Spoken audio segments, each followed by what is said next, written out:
Wakili Boniface Mbukusi kupitia ukurasa wake mtandao wa kijamii wa X ameandika haya yafuatayo: namna ambavyo bunge la Ulaya lijadili kuhusiana na kesi ya Tundu Antipas Lissu. Amesema kinachojiri katika bunge la Ulaya. Kikao cha dharura kinafanyika Mei 7, 2025 kujadili suala la kukamatwa kwa mwenyekiti wa Chadema wakili msomi Tundu Lissu. Wabunge wamewasilisha mapendekezo ya miswada ya maazimio yenye msimamo wa pamoja. Jambo la kwanza wakasema kushutumu vikali kukamatwa kwa Tundu Lissu na mashtaka ya uhaini yanayomkabili, wakiyataja kuwa na mwendelezo wa kisiasa.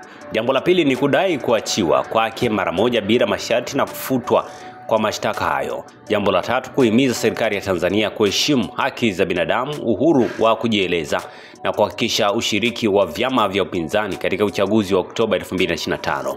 Jambo la nne, utoaji wito kwa Umoja wa Ulaya na nchi wa wanachama kufuatiwa kwa karibu hali ya haki za binadamu nchini Tanzania na kuchukua hatua stahiki endapo hali hiyo itaendelea kuzorota. Mjadala huu unaobainisha aibu yetu ni jambo la kujitafakari, kwani mambo mengi yanayoleta sintofahamu hizi yanajadiliwa na kutatuliwa kwa majadiliano kama tukiamua kupuuza wajinga na kusikiliza wenye hekima. Tanganyika kilio chao ni uhuru,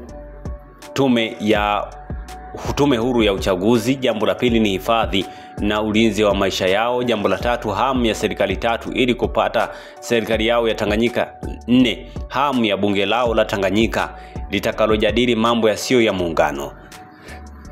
Jambo la 5, hamu ya kuwa na bunge linalojadili linda rasilimali za Tanganyika kwa manufaa ya Watanganyika. 6, kuwa na katiba mpya inayotokana na wao. Jambo la 7 ni kuona tume maalum ya kimataifa ikiundwa kuchunguza wimbi la makumi ya Watanganyika wanaopotezwa, hususan kwenye masuala haya ambayo hatuyaelewi.